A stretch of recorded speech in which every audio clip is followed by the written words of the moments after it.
paz do Senhor, meus irmãos, boa noite a todos vocês. Aqui vai um abraço especial meu a todos os membros da Primeira Igreja Batista em Parque Alvorada.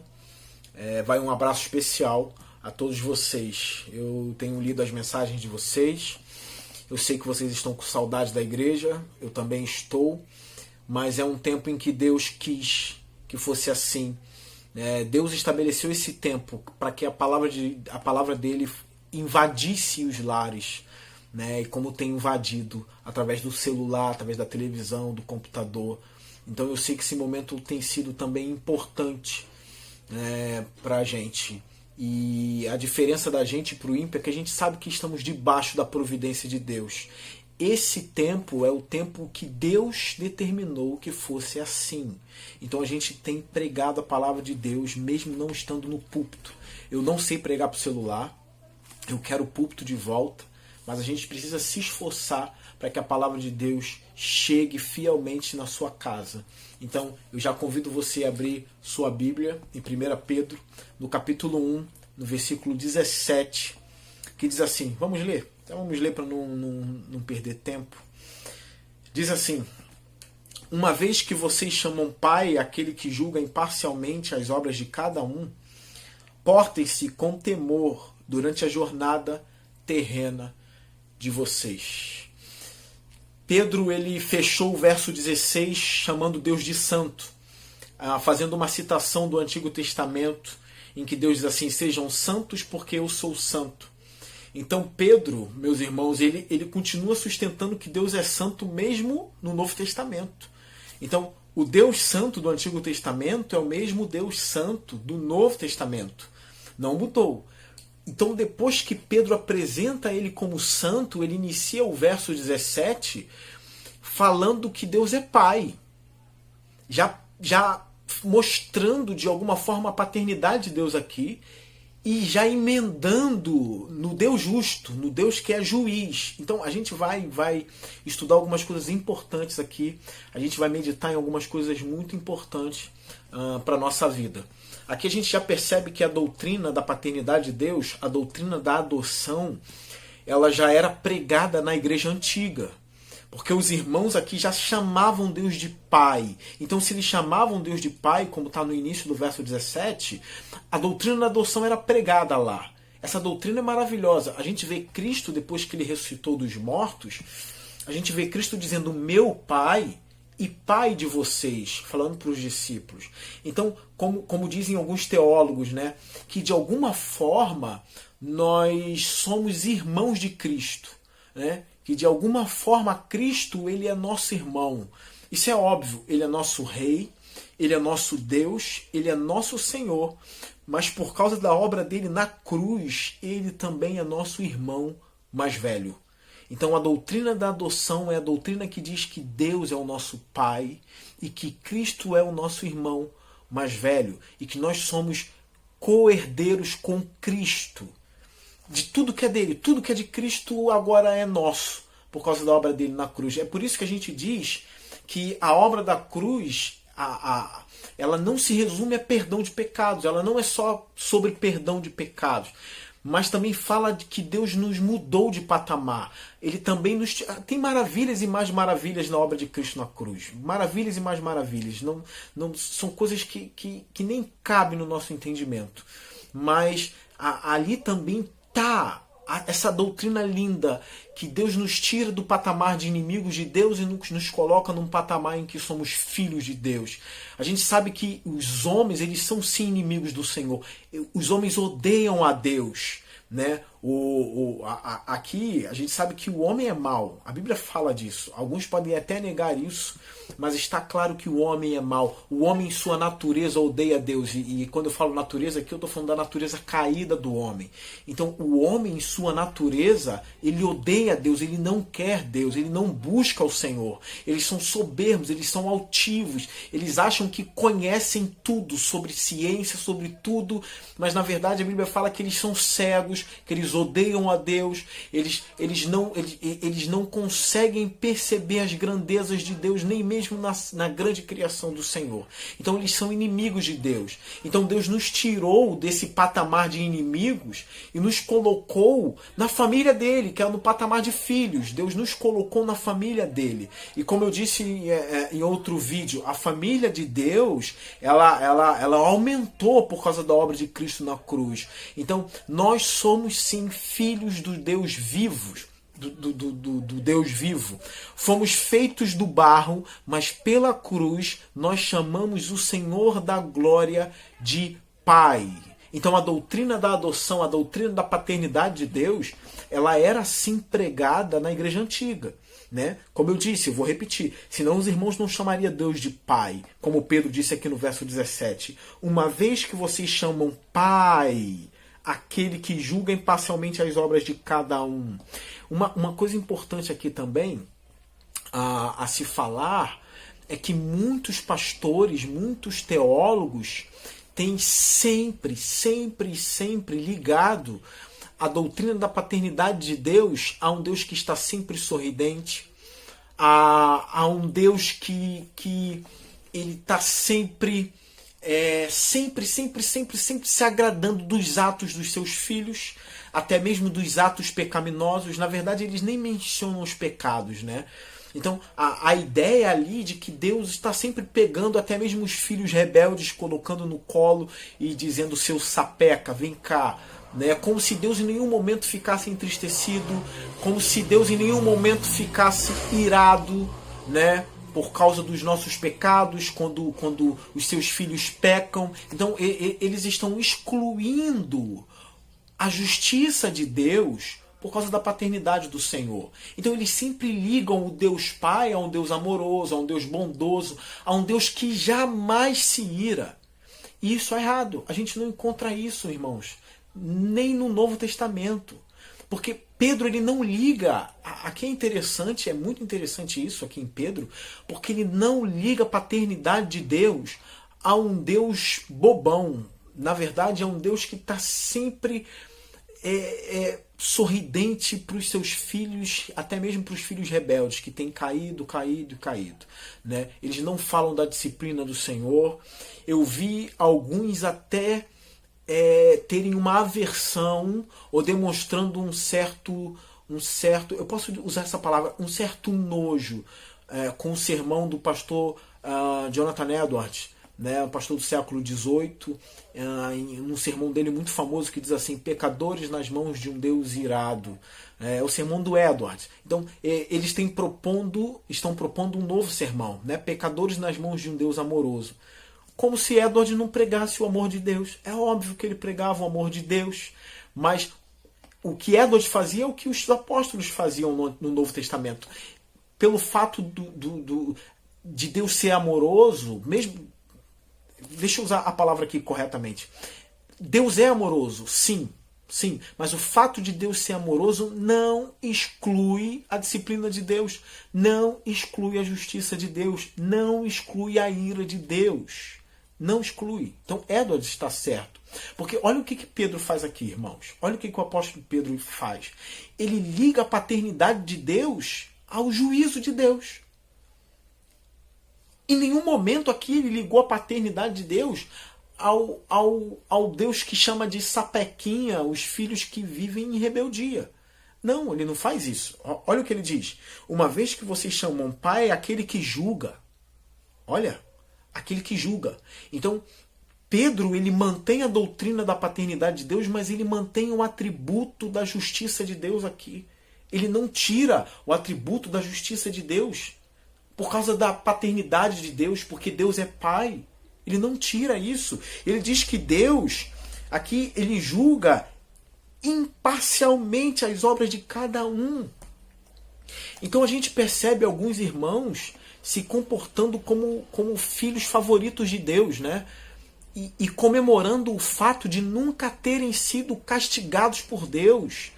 Alguns, eu já ouvi, né, uma pessoa dizendo que, mais ou menos assim, Deus deve me amar muito, né, porque eu peco tanto, eu tenho feito tanta besteira, e Ele continua me abençoando, Ele continua, né, de alguma forma me dando bênçãos e mais bênçãos e mais bênçãos. Então é a ideia de que Deus ele não disciplina os seus filhos. Para Pedro, Deus continua disciplinando. E isso deve causar temor nos crentes. Isso deve causar temor em nós. O nosso Deus, ele disciplina sim.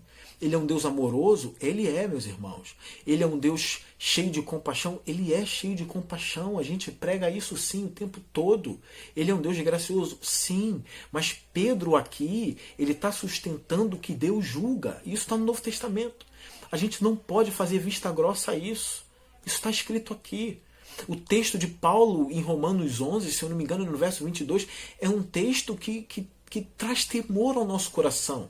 Porque é um texto que Paulo diz assim: considerem a bondade e a severidade de Deus. E se você for ver o contexto ali, é um texto que causa temor na gente. É um texto que a gente lê e fica assim: meu Deus, tem misericórdia da minha vida, né? Me ajuda, Senhor. A gente sabe que a gente é pecador, a gente sabe que a gente peca, a gente sabe que a gente cai, então a gente clama por misericórdia. Porque a gente sabe que Deus, ele continua sendo justo. Deus jamais vai compactuar com o pecado como alguns têm pregado. Alguns nem mencionam mais a palavra pecado nos púlpitos. Só a palavra graça, só a palavra Pai. Mas a gente precisa seguir Pedro, porque Pedro aqui está pregando para os irmãos na nova aliança, no Novo Testamento. Então ele diz assim: vocês chamam Deus de Pai, mas o Deus que vocês chamam de Pai, ele julga sem fazer acepção de pessoas. Ele continua julgando. Então essa ideia, por favor, tem gente que pensa isso, de filho favorito. Eu sou o filho favorito de Deus. Deus não tem filho favorito. Se você pecar, se você ficar no pecado, Deus, ele vai fazer alguma coisa. Ele vai disciplinar você. Ele vai nos disciplinar. Então a ideia até é contrária, irmãos. A ideia é contrária. Se você não é disciplinado por Deus, se Deus nunca disciplinou você, isso pode significar que você não é filho. Porque o autor de Hebreus disse exatamente isso. O autor de Hebreus, ele também prega a disciplina do Senhor. Ele prega Deus como Pai e Deus como disciplinador. Vamos ler o texto de Hebreus 12? Hebreus 12, 7 diz assim: suportem as dificuldades recebendo-as como disciplina. Deus os trata como filhos. Ora, qual o filho que não é disciplinado por seu pai? É a pergunta do autor de Hebreus. Qual o filho que não é disciplinado por seu pai? Todos os filhos são disciplinados pelo pai. E ele continua, verso 8: se vocês não são disciplinados, e a disciplina é para todos os filhos, então vocês não são filhos legítimos, mas sim ilegítimos. Olha o versículo 10. Nossos pais nos disciplinavam por curto período, segundo lhes parecia melhor, mas Deus nos disciplina para nosso bem, para que participemos da sua santidade. Então, aqui, essa vara do Senhor é a vara da santidade. Ele nos disciplina para que a gente venha participar da santidade dele, porque sem santificação ninguém verá a Deus. Isso também está em Romanos 12. Então, aqui é uma exortação para aqueles que comemoram, pensando que são filhos favoritos, que caem e comemoram o fato de não serem disciplinados. Eu não tô. Aqui a exortação não é para aqueles irmãos que sabem, que se entristecem, né? Mas para aqueles que acham que são filhos favoritos, e o favoritismo significa, ou o favoritismo ele é de alguma forma evidenciado pelo fato de não haver disciplina. Então a exortação é para esses. Deus disciplina sim. Não comemore o favoritismo porque não existe. Deus não tem filho favorito. O amor de Deus é igual para todos os filhos. Então ele disciplina a quem ama. Se Deus não tem disciplinado você, é a orientação aqui de Hebreus 12, você não é filho. Ele sim nos disciplina. Então, esses textos aqui são importantes para a gente. E eles devem causar temor. É o que Pedro continua a exposição dele aqui. E ele diz assim, porque Deus é Pai e também juiz, ele não exclui, tá? Ele não exclui. Os atributos de Deus estão fixados aqui em Pedro. Estão fixados. Então, pelo fato de Deus ser Pai, pelo fato de Deus ser juiz e pelo fato dele julgar sem parcialidade, sem partido, isso significa que a gente precisa se comportar com temor durante a jornada terrena. É como Pedro diz aqui na parte B do verso 17. Portem-se com temor durante a jornada terrena de vocês.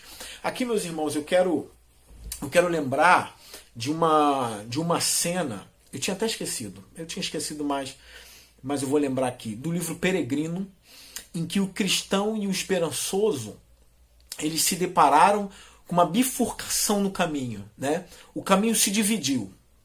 Eles estavam trilhando o caminho para a cidade celestial, mas chegou um momento em que o caminho se dividiu e virou uma bifurcação. Dois caminhos. E John Bunyan deixa claro ali no livro que os caminhos eles eram muito parecidos.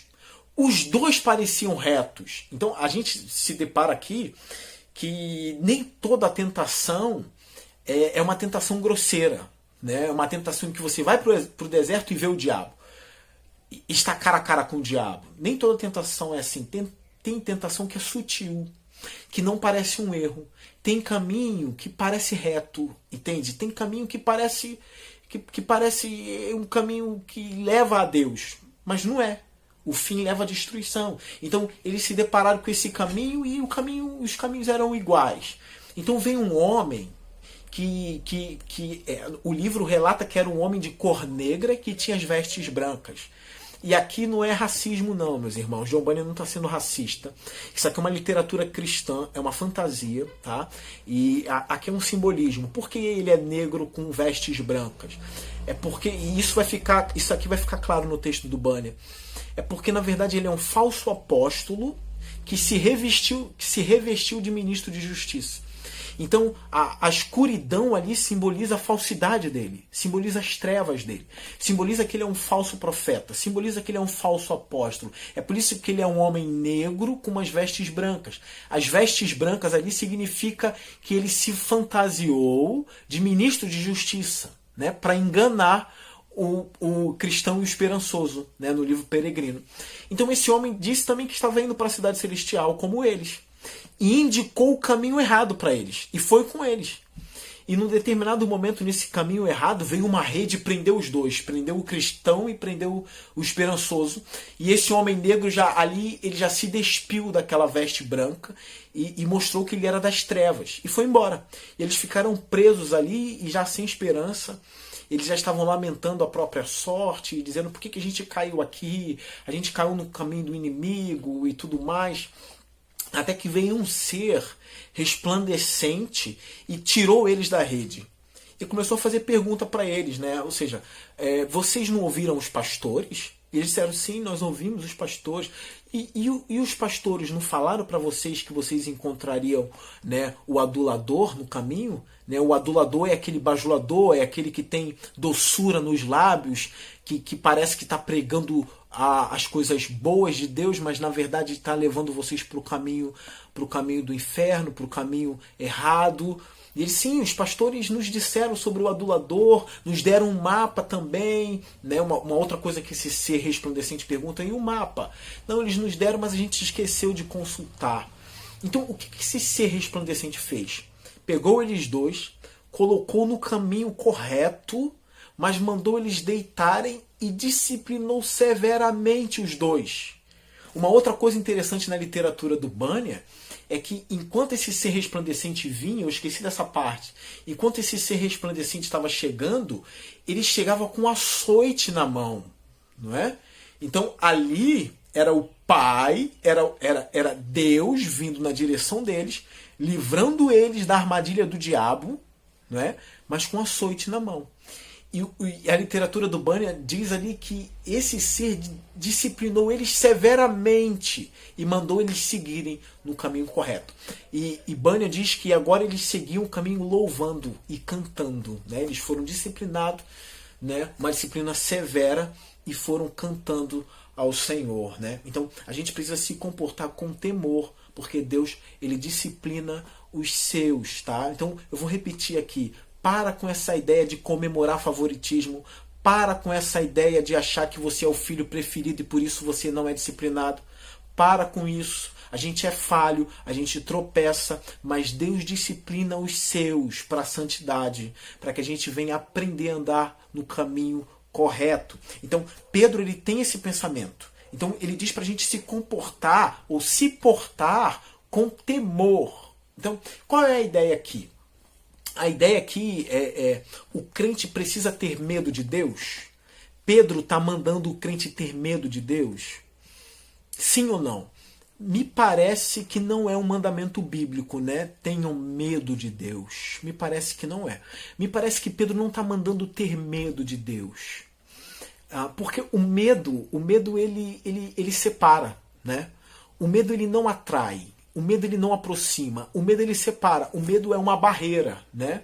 É uma barreira que separa a gente daquilo que a gente tem medo. Por exemplo, se eu tenho medo de altura, eu vou evitar lugares altos, eu vou evitar montanhas, eu vou evitar escaladas, né? Escalar montanhas, subir nessas pedras altas, trilhas e tudo mais. Eu vou evitar essas coisas, né? Eu vou evitar essas coisas de maluco, né?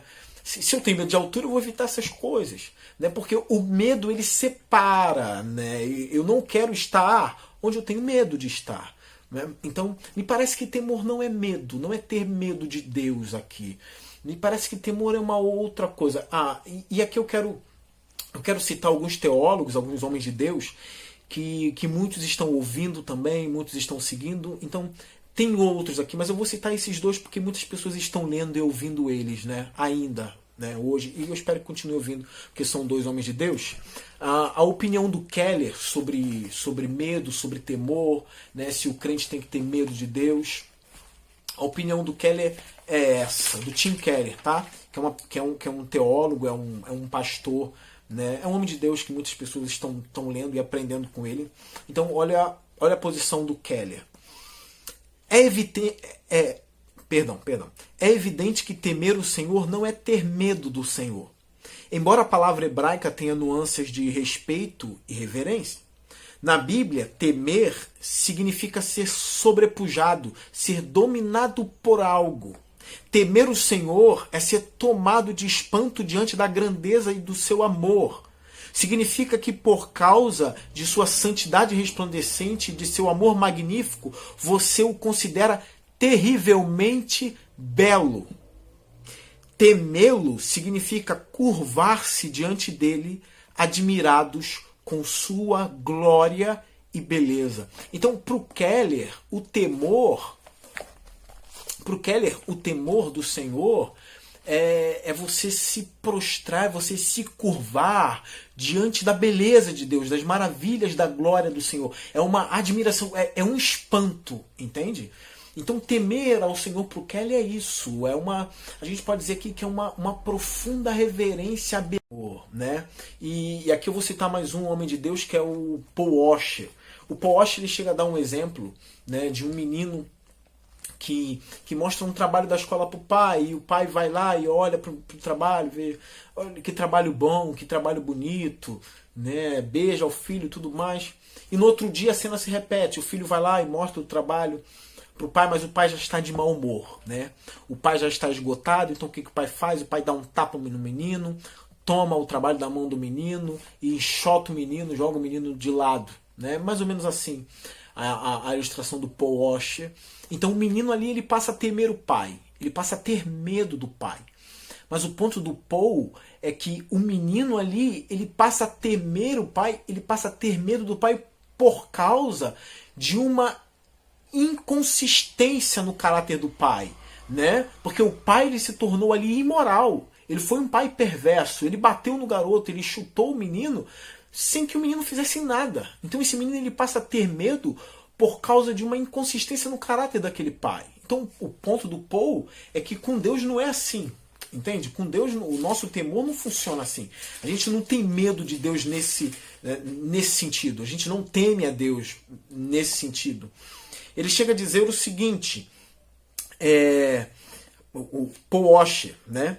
Ele diz assim, então nós não o tememos por coisas como soberania, sobre poder, sobre a força. Nós o tememos ou reverenciamos por causa do seu amor, sua graça, sua alegria. É a totalidade da sua grandeza que nos leva a vê-lo como separado, em uma categoria infinitamente superior e apenas sua, e nos leva a tratá-lo como aquele que tem o valor mais elevado. E então o temor do Senhor é uma coisa muito saudável. É dar reverência a quem merece toda reverência. É muito difícil para a nossa cultura entender isso. Não era difícil para o povo que viveu na época bíblica, porque eles tinham coisas como reis e autoridade. Nós somos criados em uma sociedade onde desrespeitamos essas coisas, e às vezes com razão.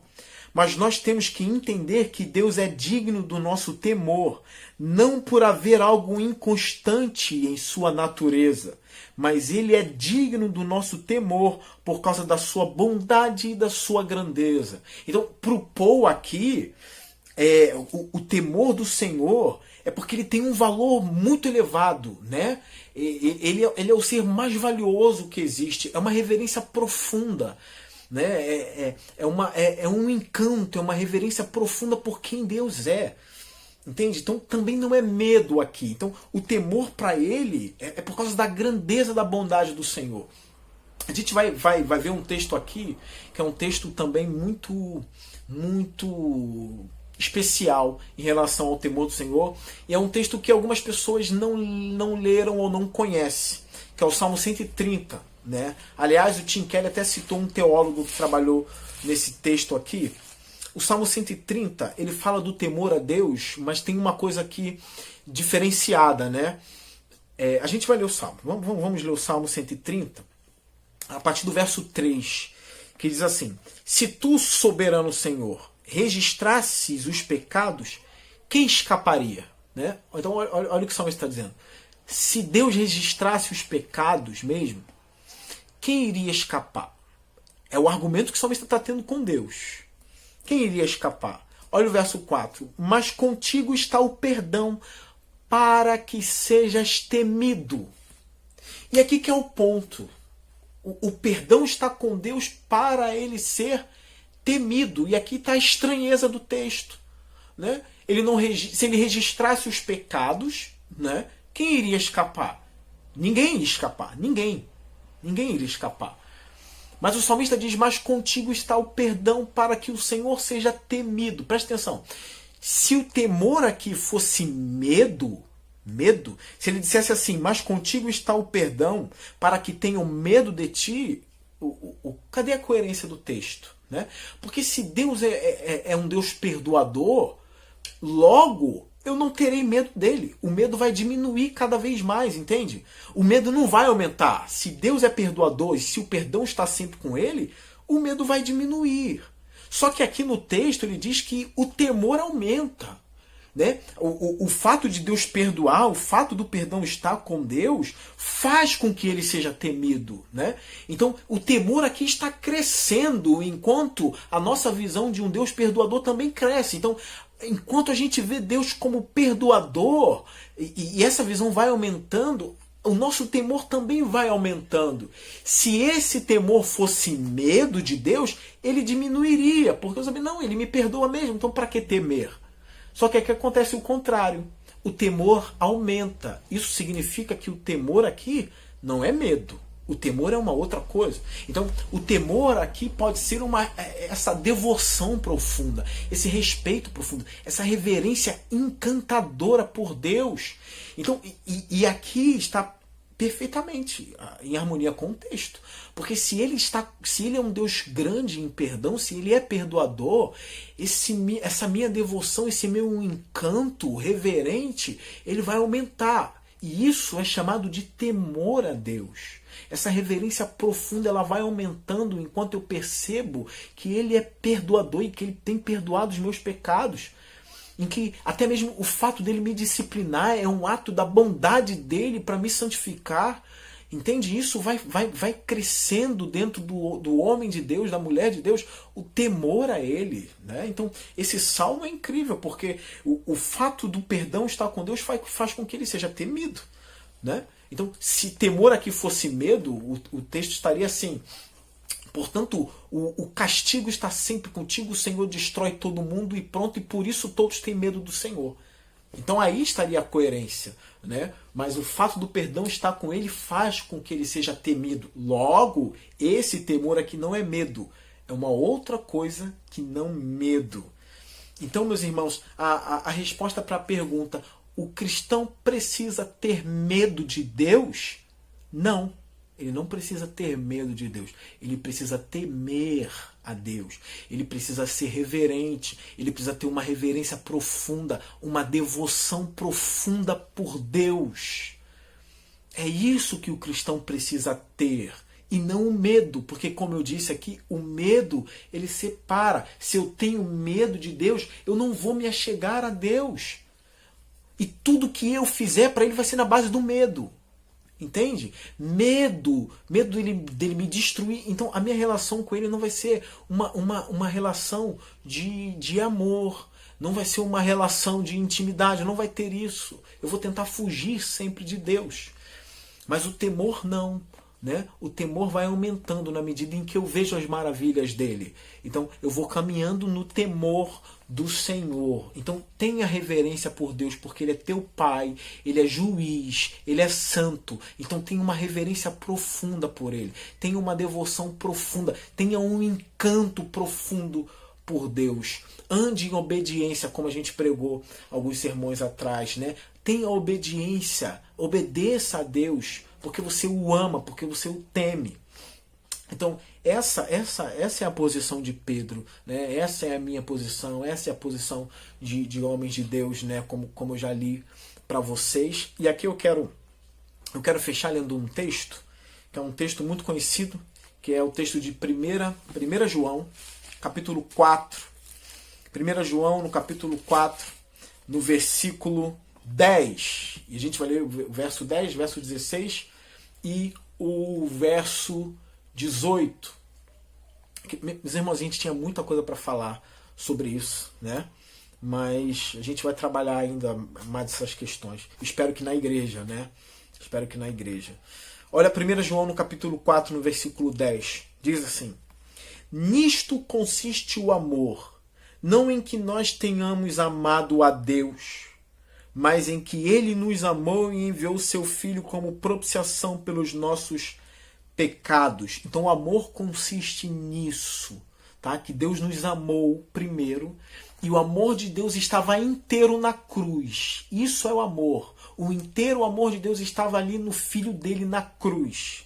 Nisto consiste o amor. Olha o verso 16. Assim, conhecemos o amor que Deus tem por nós e confiamos nesse amor. Então a gente vê o que Deus foi capaz de fazer por amor. Ele enviou o seu Filho por nós, por nos amar. Então a resposta é: conhecemos o amor que Deus tem por nós e confiamos nesse amor. Ou seja, se Ele me amou ao ponto de mandar o Filho dele na cruz para me salvar, isso merece toda a minha confiança. Eu vou confiar nesse amor. 1 João capítulo 4, a gente leu 1 João capítulo 4, verso 10, verso 16, agora a gente vai ver o verso 18. Verso 18, o cristão, ele precisa ter medo de Deus ou não? Verso 18, no amor não há medo.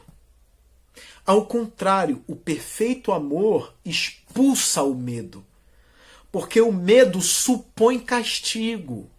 Aquele que tem medo não está aperfeiçoado no amor. Então, no amor não há medo. Ao contrário, o perfeito amor expulsa o medo. Então, o ponto do apóstolo João aqui é: a gente viu o amor de Deus na cruz, o que Deus foi capaz de fazer por nós. A gente confia nesse amor e esse amor tem o poder de expulsar o medo. Ou seja, se ele entregou o filho dele para morrer em meu lugar, eu confio nesse amor. Eu vou confiar nesse amor de Deus, no amor que Deus tem pela minha vida, pela vida dos seus. Então nesse amor não há medo, ele expulsa todo o medo. Então aqui a gente percebe que como João disse, que o medo pressupõe castigo, né? No dia do juízo final, os filhos de Deus estarão ali e olharão para Cristo assentado no trono, né? Ou verão o Pai, Cristo assentado no trono e a glória do Pai ali.